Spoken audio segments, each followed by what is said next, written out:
అమ్మమ్మ కథలకి స్వాగతం. ఈరోజు నేను చెప్పబోయే కథ పేరు తోడేలు కృతజ్ఞత.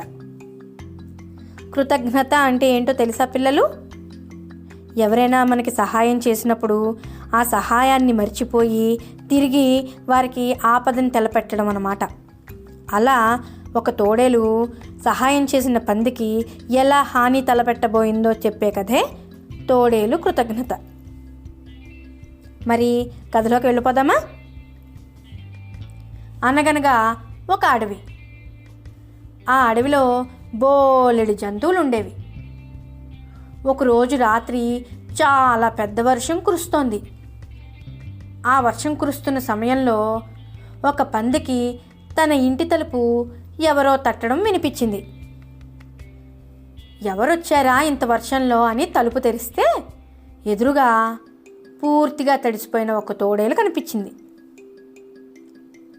అక్క, ఈ రాత్రికి నీ ఇంట్లో ఆశ్రయం ఇస్తావా అని అడిగింది.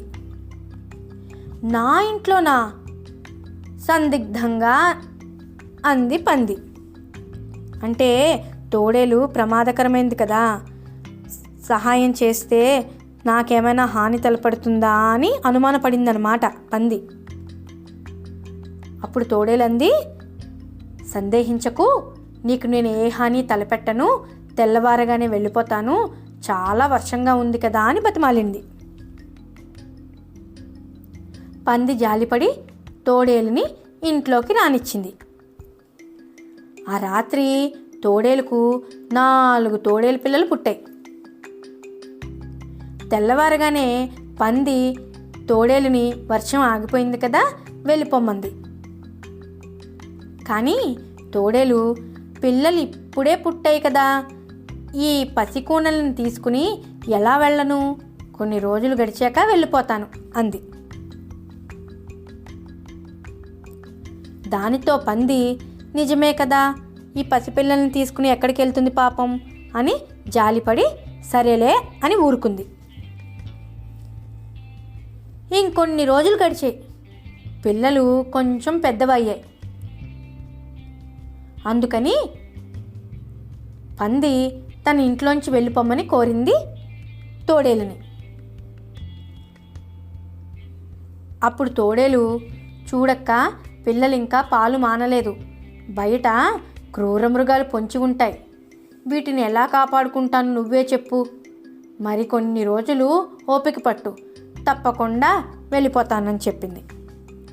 నిజమే కదా, బయట చాలా ప్రమాదకరమైనవి ఉంటాయి కదా, పాపం ఈ పసిపిల్లల్ని అవి తినేస్తాయి అని చెప్పి మళ్ళీ ఊరుకుంది పంది. తోడేలు పిల్లలు పెద్దవయ్యాయి. ఒకరోజు పిల్లలతో ఆడుకుంటున్న తోడేలు దగ్గరికి వెళ్ళి, ఇప్పటికే నేను చాలా రోజులు ఓపిక పట్టాను, ఇప్పుడు నీ పిల్లలు పెరిగారు, ఇకనైనా నా ఇల్లు ఖాళీ చేస్తావా అని కొంచెం గట్టిగా అడిగింది పంది.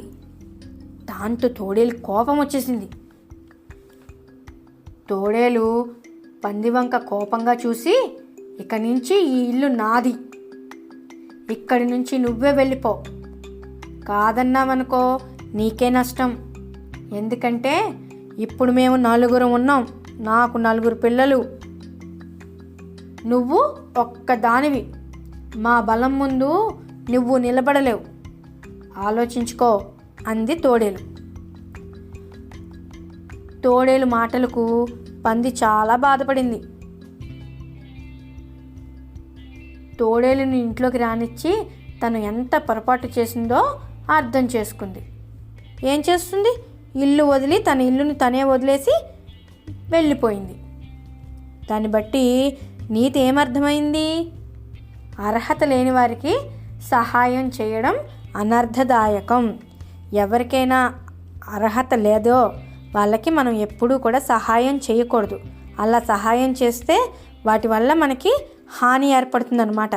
కాబట్టి జాగ్రత్తగా సహాయం చేసే ముందర 1కి 2 సార్లు ఆలోచించి సహాయం చెయ్యాలో లేదో నిర్ణయించుకుని అప్పుడు సహాయం చేయాలి. అర్థమైంది కదా?